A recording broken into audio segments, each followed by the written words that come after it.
아따 주인님들, 오늘도 잘 지내셨소? 춘심이가 또 재미나게 들려드릴 이야기가 있으니께 얼른 앉으시고 귀 쫑긋 세워두소. 저기 남쪽 땅, 달빛 곱게 내리는 어느 시골 마을의 월하, 이선준이라는 젊은 선비가 살고 있었답니다. 아따, 이름 한번 달밤처럼 그윽하지요? 허나 그 이름과는 달리 선비의 처지는 한겨울 달빛처럼 시리고 외로웠지요. 본래는 한양에서도 알아주는 양반가 자제였는데 아버지가 일찍 돌아가시고 집안이 풍비박산 나는 바람에 그만 홀어머니 모시고 이 외딴 시골까지 흘러들어와 살게 된 것이랍니다. 선비는 밤낮 없이 골방에 틀어박혀 책만 읽었습니다. 창호지 바른 문틈으로 희미한 달빛이라도 새어들면 그 달빛에 의지해 밤늦도록 글자를 들여다보았지요. 그의 꿈은 오직 하나, 과거에 급제하여 가문을 다시 일으키고 홀어머니 호강시켜 드리는 것이었습니다. 하지만 현실은 냉혹했으니 몇 번이나 과거에 응시했지만 번번이 낙방에 쓴 잔만 마셔야 했지요. 그런 월하 선비 곁을 그림자처럼 지키는 이가 있었으니 바로 향단이라는 어린 여종이었습니다.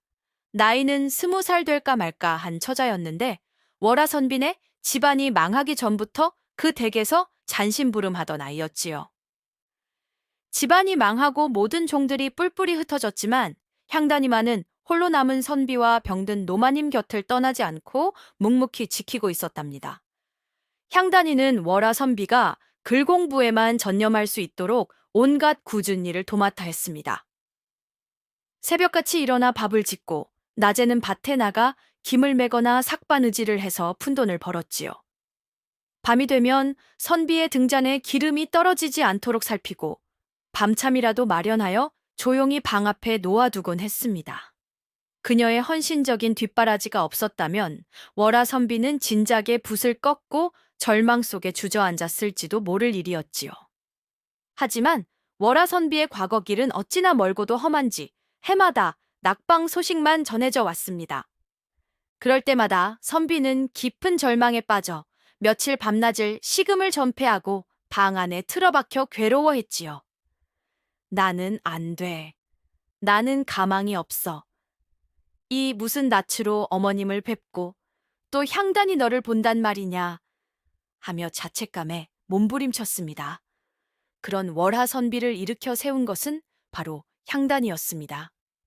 그녀는 선비가 절망할 때마다 조용히 다가가 따뜻한 죽 한 그릇을 내밀며 말했지요.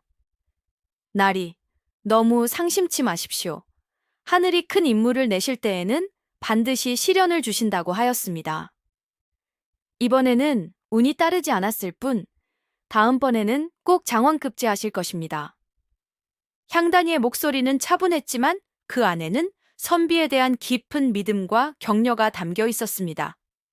그녀는 단순히 위로의 말을 건네는 것이 아니었지요. 선비가 다시 붓을 잡고 글을 읽을 수 있도록 없는 살림에도 어떻게든 과거길 노자를 마련하려 애썼습니다. 그녀는 새벽부터 밤늦게까지 쉴 새 없이 일했습니다. 남의 집 밭일을 도와주고 품삯을 받기도 하고 밤에는 등잔불 밑에서 곱디고 온 술을 놓아 장에 내다 팔기도 했지요. 그렇게 한 푼, 두 푼 모은 돈으로 선비에게 새 붓과 종이를 사다 바치고 과거 보러 갈 때 입을 깨끗한 도포 한 벌을 마련해 주었습니다. 그녀의 손은 늘 거칠고 옷은 누더기였지만 선비를 향한 마음만큼은 그 누구보다 순수하고 헌신적이었지요. 향단아, 내 고생이 너무 크구나. 나 같은 놈 때문에. 월하 선비는 그런 향단이의 모습을 보며 미안함과 고마움에 눈시울을 붉히곤 했습니다. 하지만 향단이는 언제나 밝게 웃으며 대답했지요. 나리, 그런 말씀 마십시오. 나리께서 훗날 큰 인물이 되시면 소인의 이 작은 고생쯤이야 아무것도 아닐 것입니다. 부디 기운 내시고 다시 한번 힘을 내십시오. 과거 길이 코앞입니다.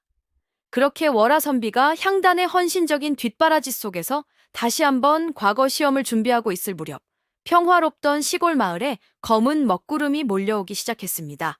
바로 한양에서 신님 사또가 부임해 온다는 소식 때문이었지요. 새로 오는 사또는 어떤 인물일까? 마을 사람들은 기대 반, 걱정 반으로 술렁였습니다. 부디 어질고 백성을 아끼는 목민관이 오기를 바랐지만 세상 일이 어디 뜻대로만 되어있까. 아니나 다를까 새로 부임한 사또는 그야말로 백성들의 고혈을 빨아먹는 탐관오리의 전형이었습니다. 겉모습은 번지르르하고 위험 있어 보였지만 속은 아주 시커멓게 썩어 문드러진 위인이었지요. 한양에서도 권세 있는 집안 자제라는데 아비 빽 믿고 사또 자리를 꿰찼는지 나라실에는 조금도 관심이 없고 오로지 제 입속 채우기에만 혈안이 되어 있었습니다. 사또는 부임하자마자 온갖 구실을 만들어 백성들에게 무거운 세금을 뜯어내기 시작했습니다. 관아 수립이다. 사또 부임 축하연 비용이다. 흉년 대비 비축미다. 등등 듣도 보도 못한 세금 명목이 줄을 이었죠. 가뜩이나 가난한 시골 백성들에게는 마른 하늘의 날벼락 같은 일이었습니다. 뿐만 아니었습니다.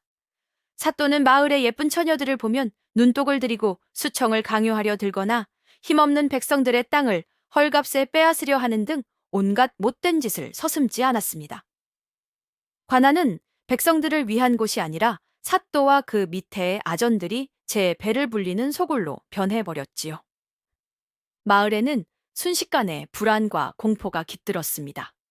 월하 선비 역시 이런 흉흉한 분위기를 감지하고 마음이 편치 않았습니다.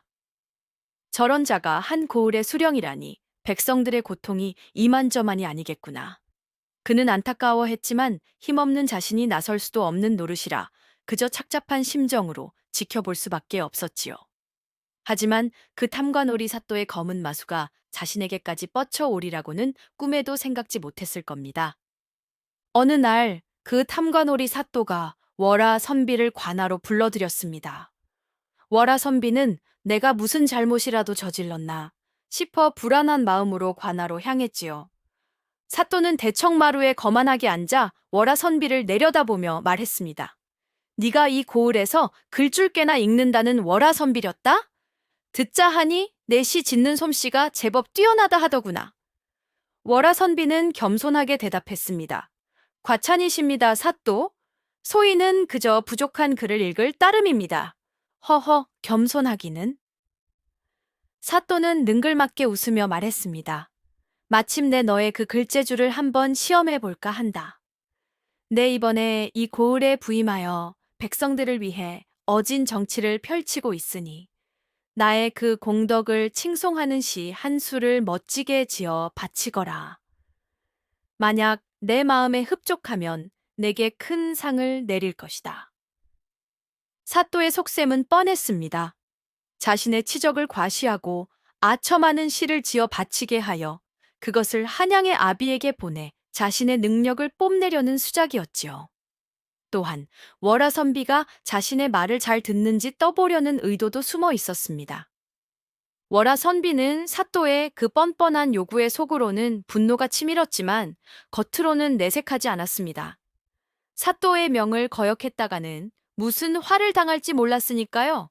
그는 잠시 고민하다가 어쩔 수 없이 붓을 들어 시를 짓기 시작했습니다. 하지만 그의 고든 성품이 어디 가겠소이까? 그는 결코 사또의 비위를 맞추는 아첨하는 시를 지을 수는 없었습니다.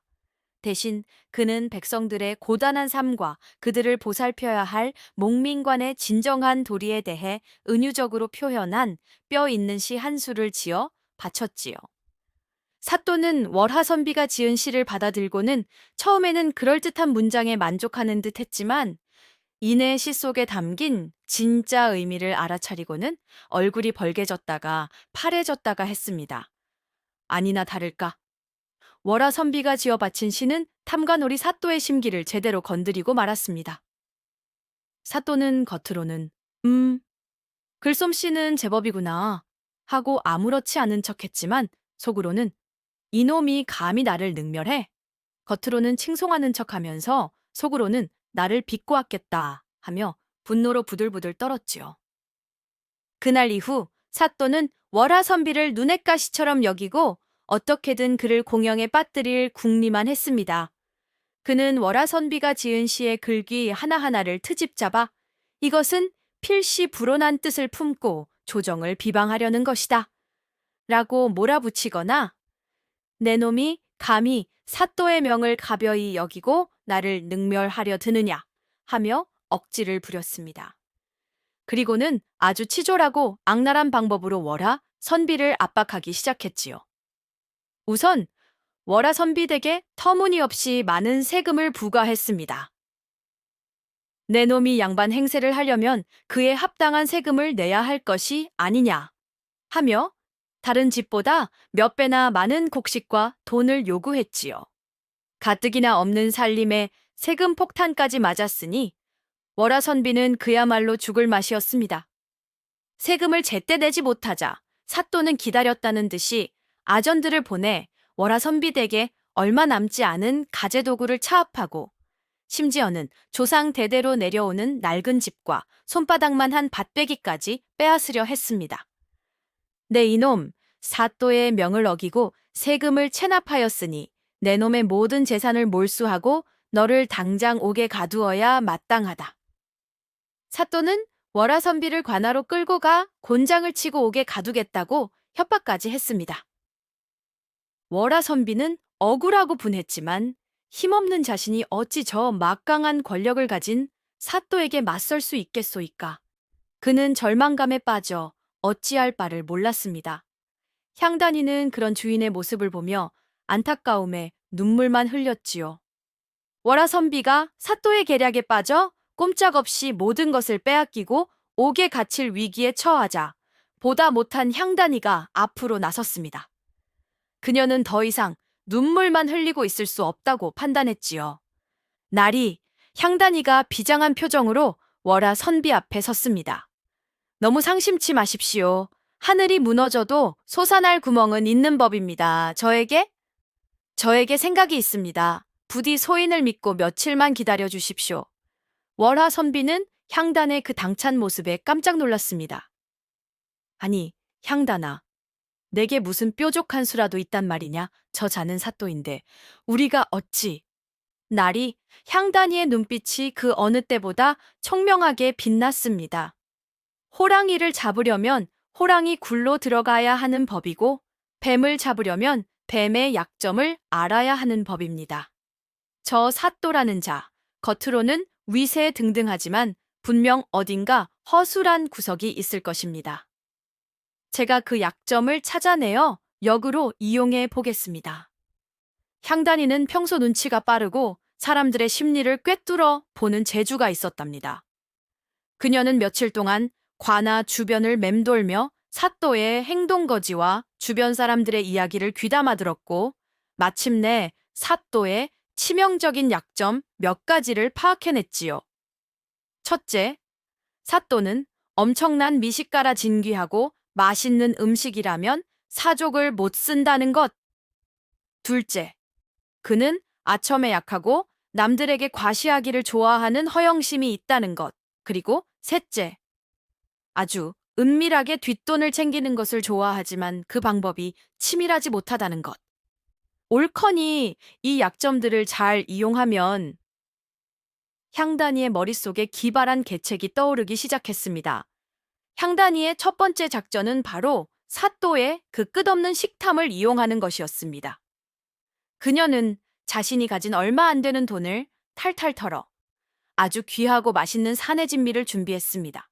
그리고는 그것을 들고 직접 사또를 찾아갔지요. 사또 나리, 소인이 나리의 높으신 명성을 듣고 평소 흠모해 왔사옵니다. 변변찮지만 나리를 위해 작은 정성을 준비했사오니 부디 너그러이 받아주시옵소서. 향단이는 아주 공손하고 아리따운 목소리로 사또에게 음식을 바쳤습니다. 탐욕스러운 사또는 진귀한 음식 냄새에 그만 정신을 못 차리고 향단이의 청을 받아들였습니다. 그리고는 향단이가 보는 앞에서 개걸스럽게 음식을 먹어치웠지요. 향단이는 그 틈을 이용하여 아주 교묘하게 사또의 경계심을 풀고 그의 환심을 사기 시작했습니다. 그녀는 사또의 비위를 맞추는 아첨하는 말을 늘어놓으면서도 은근슬쩍 월하 선비의 억울함을 호소하고 선처를 바라는 듯한 뉘앙스를 풍겼지요.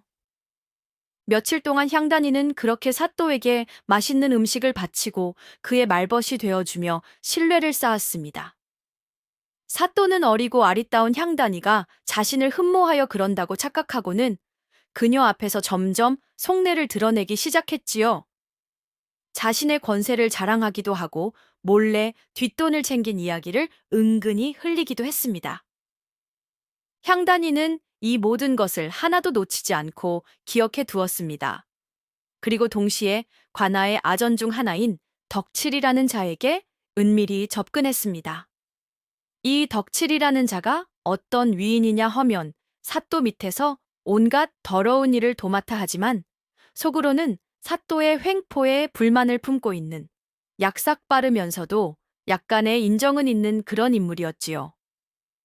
향단이는 덕칠이에게 작은 뇌물을 건네고 그의 환심을 산 뒤 사또의 비리가 담긴 장부나 문서 같은 것을 몰래 빼내달라고 부탁했습니다. 향단의 기지와 덕칠이의 도움으로 월화선비는 당장의 위기에서 벗어날 수 있었습니다. 사또는 향단이에게 잘 보이고 싶은 마음에 그리고 덕칠이가 슬쩍 흘린 월화선비 집안이 사실은 한양의 높은 양반과 연이 닿아 있다더라는 거짓 정보에 겁을 먹고 월화선비에 대한 압박을 잠시 늦추었기 때문이지요. 월화선비는 한숨을 돌렸지만 향단이는 이것이 일시적인 미봉책에 불과하다는 것을 잘 알고 있었습니다. 사또는 언제 다시 변덕을 부려 월화선비를 괴롭힐지 몰랐고 향단이 자신에게도 점점 더 노골적인 수작을 부리려 하고 있었으니까요. 이대로 가다가는 나리도 나도 모두 위험해진다. 더 늦기 전에 이곳을 벗어나야 한다. 향단이는 월화선비에게 지금의 상황을 솔직하게 이야기하고 더 이상 시골에 머무르는 것이 위험하다고 설득했습니다. 형암의 눈을 피해 숨어 지내는 것만으로는 근본적인 해결책이 될 수 없었고 오히려 더 큰 화를 불러올 수도 있었기 때문입니다. 월화선비 역시 향단의 말을 듣고는 고개를 끄덕였습니다. 그 역시 이대로 무기력하게 사또의 횡포에 휘둘리는 것을 더 이상 견딜 수 없었지요. 그리고 무엇보다 자신 때문에 향단이가 위험에 처하는 것을 원치 않았습니다. 내 말이 옳다, 향단아. 우리가 이곳에 계속 머무르는 것은 어리석은 짓이다. 하지만 우리가 어디로 가야 한단 말이냐? 월화선비의 목소리에는 다시 막막함이 서렸습니다. 그때 향단이가 결연한 표정으로 말했습니다. 나리, 한양으로 가십시다. 한양으로 가자고. 월화선비는 향단의 갑작스러운 제안에 깜짝 놀랐습니다. 네, 나리! 향단이의 눈빛이 빛났습니다. 지금 나리께서는 과거 시험을 준비하고 계시지 않습니까? 어차피 과거를 보시려면 한양으로 가셔야 합니다. 이곳에서 저 사또의 눈치를 보며 불안하게 지내느니 차라리 모든 것을 걸고 한양으로 떠나 과거에 응시하시는 것이 옳다고 생각합니다. 향단이의 말에는 일리가 있었습니다. 이 시골 마을에 계속 머무르는 것은 사또의 소나귀에서 벗어날 수 없다는 뜻이었고 월화선비의 유일한 희망은 과거에 급제하여 자신의 힘을 키우는 것뿐이었습니다. 그리고 날이 향단이가 조심스럽게 덧붙였습니다. 한양에는 나리의 옛 스승님이 계시지 않습니까? 그분이라면 분명 나리께 도움을 주실 수 있을 것입니다. 우리가 이곳을 벗어날 수 있도록 그리고 나리께서 과거에 집중하실 수 있도록 말입니다. 월화선비의 눈빛이 흔들렸습니다. 향단이가 말한 스승은 젊은 시절 월화선비의 재능을 아끼고 그에게 많은 가르침을 주었던 지금은 조정에서 제법 높은 자리에 있는 분이었습니다. 그분이라면 정말 도움이 될지도 모른다는 희망이 생겼지요. 그래, 향단아, 내 말이 맞다. 우리 한양으로 가자. 이대로 주저앉아 있을 수는 없다. 월화선비는 마침내 결단을 내렸습니다. 두 사람은 그날 밤 아무도 모르게 한양으로 떠날 채비를 했습니다. 향단이는 그동안 푼푼히 모아두었던 돈과 약간의 식량, 그리고 월화선비의 책 몇 권을 챙겼습니다. 덕칠이에게는 미리 약간의 돈을 찔러주어 자신들이 떠난 사실을 며칠 동안 사또에게 알리지 않도록 손을 써두었지요. 다음 날 새벽, 동이 트기 전 월화선비와 향단이는 어둠을 틈타 조용히 정든 초가집을 나섰습니다. 그들의 앞날에는 어떤 험난한 여정이 기다리고 있을지 아무도 몰랐지만 두 사람의 마음속에는 절망 대신 새로운 희망과 굳은 결의가 자리 잡고 있었습니다. 월하 선비와 향단이가 야반도주하듯 한양으로 떠났다는 사실을 며칠 뒤에야 알게 된 탐관오리 사또는 그야말로 길길이 날뛰었습니다. 뭐시? 그놈들이 감히 나를 속이고 도망을 쳐? 당장 저것들을 잡아들이지 못할까? 그는 당장 포졸들을 풀어 두 사람의 뒤를 쫓게 했지요. 자신의 비리가 탈로 날까 두려웠고 무엇보다 자신의 소나귀에서 벗어난 월하와 향단에 대한 분노가 하늘을 찔렀기 때문입니다. 월하 선비와 향단이의 한양 가는 길은 처음부터 험난하기 짝이 없었습니다. 노자도 변변찮았고 험한 산길과 외딴 마을을 거쳐야 했으니 고생이 이만저만이 아니었지요. 월하 선비는 평생 책만 읽었지 먼 길을 걸어본 적이 없어 금세 지쳐 쓰러지기 일쑤였고 향단이는 그런 선비를 부축하고 짐까지 짊어진 채 앞장서 길을 찾아야 했습니다. 엎친 데 덮친 격으로 사또가 보낸 추격대까지 바짝 따라붙으니 그야말로 설상가상이었습니다. 추격대들은 길목을 지키거나 주막마다 두 사람의 인상차기를 알리며 포위망을 좁혀왔지요. 두 사람은 낮에는 숨어 지내고 밤에만 몰래 길을 걷거나 혹은 아예 인적이 드문 험한 상일로만 다녀야 했습니다. 한 번은 깊은 산속에서 길을 잃고 며칠을 굶주리며 헤매다가 으슥한 산장에서 하룻밤 묵어가려는데 그곳이 바로 산적의 소굴이었던 적도 있었답니다. 아이고, 하마터면 꼼짝없이 산적들 손에 죽거나 잡혀갈 뻔했지요. 하지만 그때도 향단의 기지가 빛을 발했습니다. 그녀는 일부러 산적 두목에게 접근하여 사실 우리는 저 아래 탐관오리 사또에게 쫓기는 몸이다. 사또가 백성들에게서 긁어모은 재물을 우리가 훔쳐 달아나는 중인데 그 보물의 절반을 줄 테니 우리를 숨겨달라고 거짓말을 한 것이지요. 탐욕스러운 산적 두목은 그 말에 솔깃하여 두 사람을 숨겨주고 오히려 사또의 추격대들을 다른 곳으로 유인해주기까지 했답니다.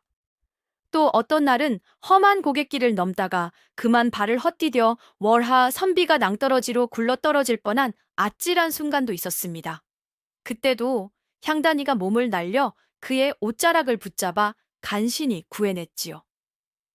향단이가 아니었더라면 월하 선비는 벌써 몇 번이나 죽을 고비를 넘겼을지 모릅니다.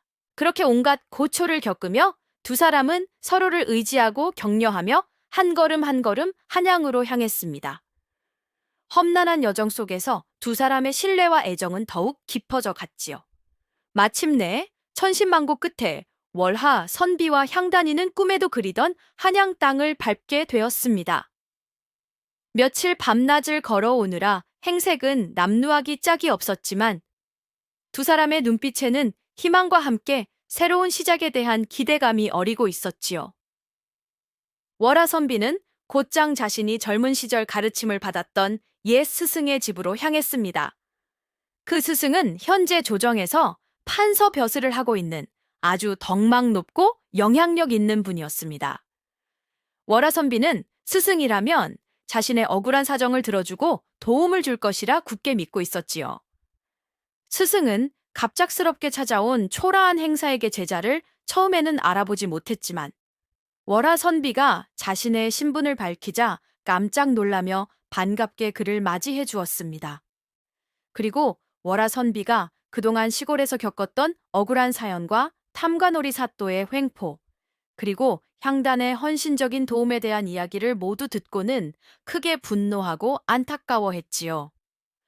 아니, 세상에 이런 악독한 놈이 있단 말인가 괘씸한지고 그리고 향단이 저 아이는 참으로 기특하고 충성스러운 아이로구나. 스승은 월하 선비의 손을 잡고 위로하며 말했습니다. 네가 그동안 얼마나 마음고생이 심했겠느냐. 이제 아무 걱정 말거라. 이 늙은 스승이 네 억울함을 풀어주고 네 앞길을 열어주도록 힘써보겠다. 스승은 월하 선비의 뛰어난 학식과 고든 성품을 익히 알고 있었기에 그가 이대로 썩기에는 너무나 아까운 인재라고 생각했습니다. 그는 당장 월하 선비와 향단이가 편히 머물 수 있는 거처를 마련해주고 과거 시험 준비에만 전념할 수 있도록 물심양면으로 지원을 아끼지 않겠다고 약속했지요. 월하 선비와 향단이는 스승의 따뜻한 배려와 도움에 감격하여 눈물을 흘렸습니다. 드디어 기나긴 어둠의 터널 끝에서 한 줄기 빛을 보게 된 것입니다. 스승의 든든한 지원 아래 월하 선비는 오직 과거 시험 준비에만 매진할 수 있게 되었습니다. 그는 향단이가 정성껏 차려주는 밥을 먹고 스승이 구해준 귀한 책들을 읽으며 밤낮 없이 학문을 갈고 닦았지요. 향단이는 그런 선비 곁을 묵묵히 지키며 시중을 들었고, 때로는 선비가 지쳐 보일 때면 따뜻한 차 한 잔을 건네거나 재미있는 이야기로 기운을 북돋아 주기도 했습니다. 드디어 과거 시험일이 다가왔습니다. 월하 선비는 향단이와 스승의 간절한 응원을 받으며 시험장으로 향했지요. 그의 마음은 긴장감과 함께 반드시 급제하여 모든 이들의 은혜에 보답하겠다는 굳은 결의로 가득 차 있었습니다. 시험장에 들어선 월하 선비는 조금도 떨지 않고 침착하게 문제들을 풀어나갔습니다. 그동안 갈고 닦은 실력이 유감없이 발휘되었지요. 시제가 나오자 거침없이 붓을 놀려 일필휘지로 시를 지었고, 정책에 대한 질문에는 백성들의 삶을 깊이 고민한 흔적이 역력한 아주 날카롭고도 현실적인 대안들을 제시했습니다. 그의 답안은 깊은 학식과 함께 세상을 바로잡고자 하는 뜨거운 열정과 진심이 담겨 있었기에 시험관들의 눈길을 사로잡기에 충분했지요. 시험을 마치고 나온 월하 선비의 얼굴에는 후련함과 함께 약간의 자신감이 어려 있었습니다. 향단이는 초조한 마음으로 시험장 밖에서 그를 기다리고 있었지요. 두 사람은 말없이 서로의 손을 잡고 집으로 돌아왔습니다. 이제 남은 것은 하늘의 뜻을 기다리는 것뿐이었습니다. 며칠 뒤, 드디어 과거 시험 합격자 발표 날이 밝았습니다. 방이 나붙는다는 소식에 한양 장안은 온통 술렁였고 월하 선비와 향단이 역시 떨리는 마음으로 결과를 기다리고 있었지요. 날이, 어서 가보셔야 합니다. 향단이가 흥분된 목소리로 외쳤습니다. 월하 선비는 애써 태연한 척했지만 그의 심장은 터질 듯이 뛰고 있었습니다. 스승과 함께 방이 붙은 곳으로 가보니 이미 수많은 사람들이 구름처럼 몰려들어 합격자 명단을 확인하고 있었지요. 월하 선비는 떨리는 눈으로 자신의 이름을 찾기 시작했습니다. 한참을 찾았을까요? 마침내 그의 눈에 익숙한 이름 석자가 들어왔습니다. 그것도 가장 높은 자리에 이선준, 그것도 그냥 합격이 아니라 장원급제였습니다. 날이 장원이십니다. 날이께서 장원을 하셨습니다. 향단이가 기쁨에 겨워 소리치며 월하 선비의 팔을 잡았습니다. 월하 선비는 자신의 눈을 의심하며 몇 번이고 다시 확인했지만 분명 자신의 이름이 장원 자리에 빛나고 있었습니다. 그 순간 월하 선비의 눈에서는 뜨거운 눈물이 주르륵 흘러내렸습니다. 그동안 겪었던 모든 서름과 고통, 그리고 향단이의 헌신적인 뒷바라지가 주마등처럼 스쳐 지나갔지요. 그는 향단이를 힘껏 끌어안고 함께 기쁨의 눈물을 흘렸습니다. 스승 역시 제자의 장원급제 소식에 크게 기뻐하며 그의 어깨를 두드려 주었지요. 가난한 시골 선비가 하루아침에 나라의 동량이 될 장원급제자가 된 것입니다. 이야말로 인생 역전 드라마가 아니고 무엇이겠소이까.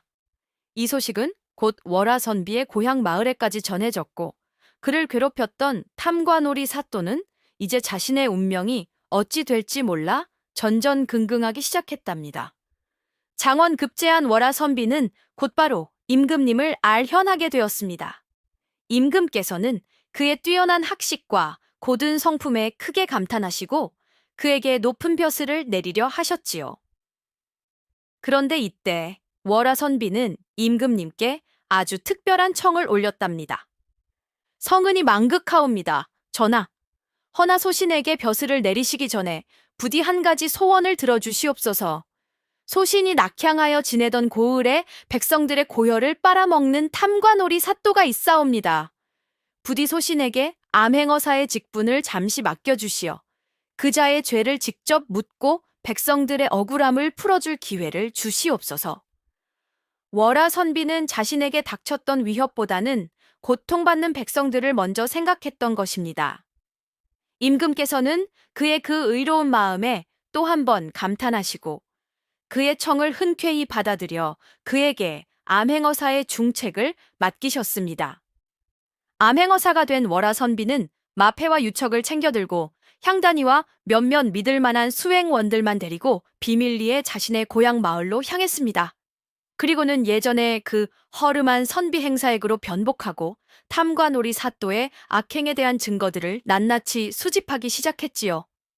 사또는 월하 선비가 장원 급제했다는 소식을 듣고는 이미 간이 콩알만 해져 있었는데 설마 그가 암행어사가 되어 돌아올 줄이야 꿈에도 생각지 못했을 겁니다. 그는 여전히 백성들을 괴롭히고 제 배를 채우는 데만 정신이 팔려 있었지요. 마침내 모든 증거를 확보한 월하 선비는 사또가 기생들과 어울려 호화로운 잔치를 벌이고 있는 현장을 급습했습니다. 암행어사 출두요. 외침과 함께 마패를 꺼내들자 잔치 자리는 순식간에 아수라장이 되었지요. 사또와 그에게 빌부터 악행을 저지르던 아전들은 혼비백산하여 그 자리에 납작 엎드렸습니다. 월하 선비는 사또의 모든 죄목을 하나하나 밝혀내고 그를 오랏줄로 꽁꽁 묶어 한양으로 압송시켰습니다. 탐관오리 사또는 결국 자신의 죄에 합당한 벌을 받고 파직되어 귀양을 가게 되었고 그가 불법으로 모은 재산은 모두 몰수되어 백성들에게 되돌려졌다고 합니다. 아이고, 정말 속이 다 후련해지는구먼요. 정의는 반드시 승리하는 법이지요. 탐관오리 사또를 몰아내고 백성들의 억울함을 풀어준 월하 선비는 이제 암행어사의 임무를 마치고 정식으로 조정에 출사하여 높은 벼슬에 오르게 되었습니다. 그리고 얼마 뒤 그는 금의 환향하여 자신의 고향 마을로 돌아왔지요. 예전에 그 초라하고 남루했던 시골 선비가 아니라 이제는 위풍당당한 조정의 관리이자 마을을 구한 영웅이 되어 돌아온 것입니다. 그의 귀향 소식에 온 마을 사람들이 길가에 나와 그를 열렬히 환영했습니다. 월하 날이 만세. 우리 고을의 자랑이다 하는 함성이 하늘을 찔렀지요. 월하 선비는 자신을 환영해주는 백성들에게 허리 숙여 감사를 표하고 앞으로 백성들을 위한 어진 정치를 펼칠 것을 굳게 약속했습니다. 그는 더 이상 현실 감각 없는 샌님이 아니었지요. 험난한 시련을 겪고 백성들의 삶을 직접 체험하면서 그는 진정으로 백성을 위하는 목민관의 자세를 갖추게 된 것입니다. 그의 달라진 위상만큼이나 그를 바라보는 사람들의 시선도 완전히 달라졌습니다. 예전에는 무시하거나 동정했던 사람들도 이제는 존경과 흠모의 눈빛으로 그를 우러러 보았지요. 특히 향단이는 그런 주인의 늠름하고 자랑스러운 모습을 보며 남몰래 기쁨의 눈물을 흘렸답니다. 자신이 믿고 따랐던 나리가 마침내 그 뜻을 펼치게 되었으니 그동안의 모든 고생이 한순간에 보상받는 듯한 기분이었을 겁니다. 고향 마을로 돌아와 모든 것이 안정되자 월하 선비는 가장 먼저 향단이를 불렀습니다. 그는 향단이의 두 손을 잡고 진심으로 감사의 마음을 전했지요. 향단아, 월하 선비의 목소리는 깊은 감회에 젖어 있었습니다. 내가 오늘 이 자리에 설 수 있었던 것은 모두 내 덕분이다. 네가 아니었다면 나는 진작에 저 악독한 사또의 손에 죽거나 혹은 절망 속에 모든 것을 포기했을 것이다. 그는 향단이가 그동안 자신을 위해 헌신적으로 뒷바라지했던 일들, 위험을 무릅쓰고 사또의 계략에 맞섰던 일, 그리고 험난한 한양길을 함께하며 자신에게 용기를 주었던 모든 순간들을 떠올렸습니다. 향단이의 지혜와 용기, 그리고 변함없는 충심이 없었다면 결코 오늘의 자신은 없었을 것이라는 것을 그는 누구보다 잘 알고 있었지요. 너는 단순히 내 종이 아니었다, 향단아. 월하 선비는 향단이의 눈을 깊이 바라보며 말했습니다. 너는 내 생명의 은인이자 내 어두웠던 길을 밝혀준 등불이었으며 내가 다시 일어설 수 있도록 용기를 준 유일한 사람이었다. 네 공로는 그 어떤 상으로도 다 갚을 수 없을 것이다. 월하 선비는 향단이의 공을 높이 치하하며 그녀에게 종의 신분에서 벗어나 자유로운 양인이 될 수 있도록 면천시켜 주겠다고 약속했습니다. 또한 그녀가 앞으로 편안하게 살아갈 수 있도록 넉넉한 재산과 집을 마련해 주겠다고 했지요. 향단이는 나리의 그 따뜻하고 진심 어린 말에 감격하여 눈물을 글썽였습니다. 그녀는 그저 자신이 마땅히 해야 할 일을 했을 뿐이라고 생각했지만 나리께서 자신의 공을 이리 알아주시니 더할 나위 없이 기뻤지요. 월하 선비는 향단이에게 면천과 재산을 약속했지만 그것만으로는 자신의 마음을 다 표현할 수 없다고 생각했습니다. 그의 마음속에는 이미 향단이에 대한 깊은 연모의 감정이 자리 잡고 있었기 때문이지요. 그는 더 이상 자신의 진심을 숨기지 않기로 결심했습니다. 어느 달 밝은 밤, 월하 선비는 향단이를 조용한 정자로 불러냈습니다. 그리고는 떨리는 마음으로 자신의 속내를 고백하기 시작했지요. 향단아. 그는 향단이의 손을 부드럽게 잡았습니다. 내가 너에게 면천과 재산을 약속했지만 그것은 내 공에 대한 작은 보답일 뿐 내 진심을 다 표현한 것은 아니다. 향단이는 의아한 표정으로 선비를 바라보았습니다. 나는 너를 종으로 생각한 적이 단 한순간도 없었다. 월하 선비의 목소리는 진지하고도 절실했습니다. 너는 나에게 여인이었고 내가 가장 힘들 때 나를 지탱해준 유일한 사람이었으며 내가 이 세상에서 가장 아끼고 사랑하는 사람이다. 그는 용기를 내어 향단이의 눈을 똑바로 바라보며 말했습니다. 향단아, 부디 내 사람이 되어주지 않겠느냐. 신분도 과거도 다 상관없다. 나는 오직 너와 함께 평생을 살아가고 싶다. 부디 내 아내가 되어다오. 아이고, 세상에! 월하 선비가 드디어 향단이에게 혼인을 청한 것입니다. 신분을 뛰어넘는 아주 용감하고도 진실한 고백이었지요. 향단이는 너무나 큰 감격과 놀라움에 아무 말도 하지 못하고 그저 눈물만 하염없이 흘렸습니다. 월하 선비의 그 뜨겁고도 진실한 고백 앞에 향단이는 한동안 아무 말도 잇지 못하고 그저 하염없이 눈물만 흘렸습니다. 그녀 역시 마음속 깊이 월하 선비를 연모하고 있었지만 감히 신분의 벽을 넘어설 수 있다고는 상상조차 하지 못했기 때문이지요. 그런데 선비께서 자신을 아내로 맞이하시겠다니 이것은 꿈에도 그려보지 못했던 일이었습니다. 나리, 서방님, 향단이는 떨리는 목소리로 겨우 입을 열었습니다. 소인 같은 천한 것이 어찌 감히 나리의 배필이 될 수 있겠사옵니까? 소인은 그저 나리 곁에서 평생 그림자처럼 모실 수만 있다면 그것으로 족하옵니다. 그녀는 기쁨과 함께 두려움, 그리고 자신 같은 미천한 존재가 감히 양반인 나리의 앞길을 막는 것은 아닌가 하는 걱정 때문에 쉽사리 대답하지 못했습니다. 하지만 월하 선비는 향단이의 손을 더욱 굳게 잡으며 말했습니다. 아니다, 향단아. 신분이 무엇이 중요하단 말이냐. 나에게는 오직 너 하나뿐이다. 네가 없었다면 오늘의 나도 없었을 것이고 네가 없는 내 미래 또한 상상할 수 없다. 부디 내 진심을 받아다오. 월하 선비의 그 간절하고도 변함없는 눈빛 속에서 향단이는 마침내 용기를 냈습니다. 그녀는 흐르는 눈물을 닦고 떨리는 목소리지만 단호하게 대답했지요. 네, 서방님. 부족한 저라도 괜찮으시다면 기꺼이 서방님의 사람이 되겠습니다. 평생 서방님 곁을 지키겠습니다.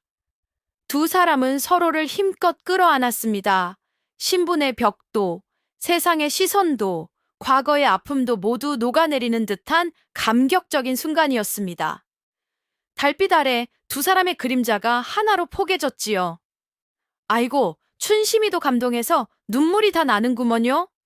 정말 아름다운 사랑이 아닐 수 없소이다. 월하 선비와 향단이가 마침내 부부의 연을 맺기로 약속하자 이 소식은 곧 온 마을에 퍼져나갔습니다.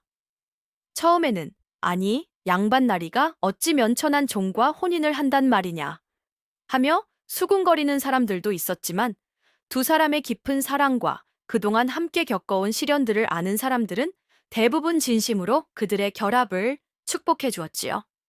특히 월화선비의 스승은 두 사람의 사연을 듣고는 크게 기뻐하며 흔쾌히 혼례를 허락해 주었고, 오히려 주위의 반대를 무릅쓰고 사랑을 이룬 두 사람의 용기를 칭찬해 주었다고 합니다. 마침내 길이를 택하여 두 사람의 혼례식이 열렸습니다.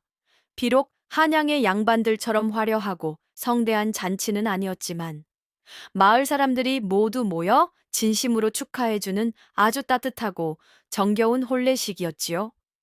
곱게 단장한 향단이의 모습은 그 어떤 양반 교수보다 더 아름답고 단아했으며 늠름한 신랑 월하 선비의 얼굴에는 행복한 미소가 떠나지 않았습니다. 두 사람은 하늘에 고하고 조상님께 예를 올리며 평생을 함께할 것을 굳게 맹세했지요. 가난한 시골 선비와 그를 헌신적으로 보필했던 여종의 사랑 이야기는 신분을 뛰어넘어 진정한 사랑을 이룬 아름다운 이야기로 한양까지 알려져 많은 사람들에게 감동을 주었다고 합니다. 사람들은 두 사람의 용기와 진심에 박수를 보냈지요. 혼례를 올리고 정식으로 부부가 된 월하 선비와 향단아 씨는 서로를 아끼고 존중하며 아주 행복한 가정을 꾸려나갔습니다. 월하 선비는 조정에 출사하여 백성을 위한 어진 정치를 펼치는 데 힘썼고, 향단아 씨는 지혜롭고 현명한 아내로서 남편을 돕고 가정을 돌보는데 온 정성을 다했지요.